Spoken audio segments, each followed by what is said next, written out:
Pelaku pembunuhan Marlin berhasil ditangkap polisi. Polisi mengungkap pelaku cemburu dan emosi sehingga menusuk korban hingga tewas saat mereka berselisih. Pelaku berdalih korbanlah yang pertama kali memukul. Inilah serial tabir cemburu pria bunuh kekasih mantan istri. Emosi berujung pembunuhan.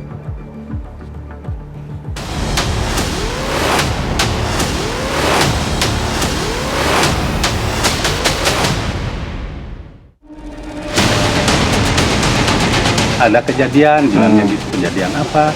Ada yang dibacok di dalam.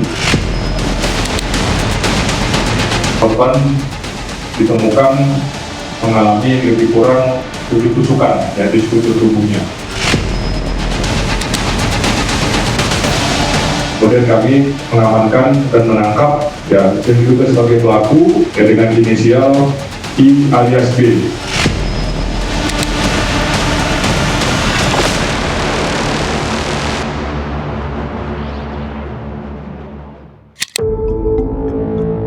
Misteri kematian Marlin, pria bertato yang ditemukan tewas di kamar kontrakan daerah Cinambo, Bandung, Jawa Barat, akhirnya menemui titik terang.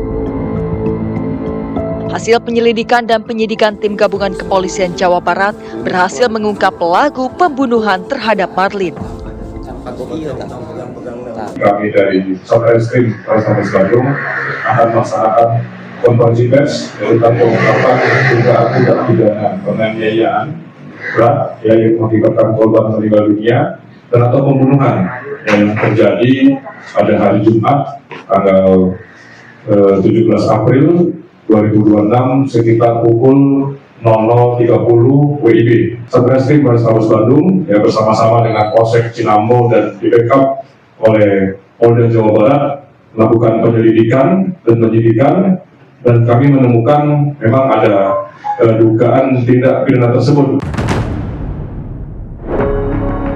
Polisi berhasil mengantongi identitas terduga pelaku berinisial I alias B yang ternyata mantan suami dari kekasih korban. Setelah kejadian, pelaku sempat melarikan diri untuk menghindari kejaran petugas. Namun pelarian itu tak berlangsung lama. Nah, setelah dia melakukan penusukan, pelaku kemudian melarikan diri, dan dia mengajak mantan istrinya juga, untuk melarikan diri. Dan kemudian kami melakukan pendalaman, investigasi, dan berhasil menangkap pelaku tersebut. Kemudian kami mengamankan dan menangkap yang diduga sebagai pelaku dengan inisial I alias B, laki-laki, umur 43 tahun, alamat di Ujung Berung, Kota Bandung. Dari hasil pemeriksaan terungkap bahwa pelaku diliputi emosi dan api cemburu saat mengetahui sang mantan istri berada di dalam kamar kontrakan bersama korban. Namun, pelaku berdalih korbanlah yang pertama kali melayangkan pukulan kepada pelaku, hingga akhirnya pelaku menusuk korban dengan pisau. Motif yang kami dapatkan setelah kami melakukan pemeriksaan, diduga pelaku sakit hati dan cemburu ketika melihat mantan istrinya lagi berada di kamar dengan korban. Kemudian mungkin yang bisa disebutkan di sini juga modus operandi. Jadi setelah pelaku mendatangi kamar kos korban, dia yang sedang di dalam kamar, di situ dia bersama dengan mantan istrinya. Lalu kemudian berdasarkan keterangan dari pelaku, di situ korban melakukan pemukulan kepada pelaku. Kemudian pelaku mengambil pisau yang berada di kamar, kemudian pisau tersebut ditusukkan kepada korban. Akibat serangan membabi buta tersebut, korban mengalami 7 luka tusuk di sekujur tubuhnya.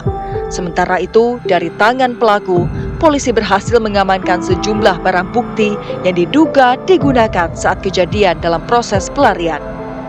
Korban ditemukan mengalami lebih kurang 7 tusukan di sekujur tubuhnya. Untuk barang bukti di sini kami dapatkan ada pisau yang digunakan oleh pelaku untuk melakukan penganiayaan kepada korban, dan kemudian juga ada pakaian dari pelaku pada saat kejadian, dan juga ada sepeda motor ya yang digunakan oleh pelaku untuk melarikan diri. Akibat api cemburu terhadap hubungan asmara antara korban dengan mantan istrinya, pelaku kini harus mempertanggungjawabkan perbuatannya di hadapan hukum. Polisi menjerat pelaku dengan pasal berlapis terkait penganiayaan serta menghilangkan nyawa seseorang. Kami kenakan ada 3 pasal. Yang pertama pasal 466 ayat 3 KUHP tentang penganiayaan yang mengakibatkan matinya orang. Kemudian pasal 468 ayat 2 KUHP tentang penganiayaan berat yang mengakibatkan korban meninggal dunia. Dan yang terakhir kami terapkan pasal 458 ayat 1 KUHP tentang pembunuhan dengan ancaman maksimal 15 tahun penjara.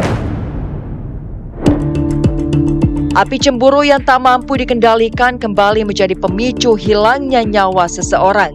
Persoalan asmara berubah menjadi tragedi berdarah yang menyisakan duka.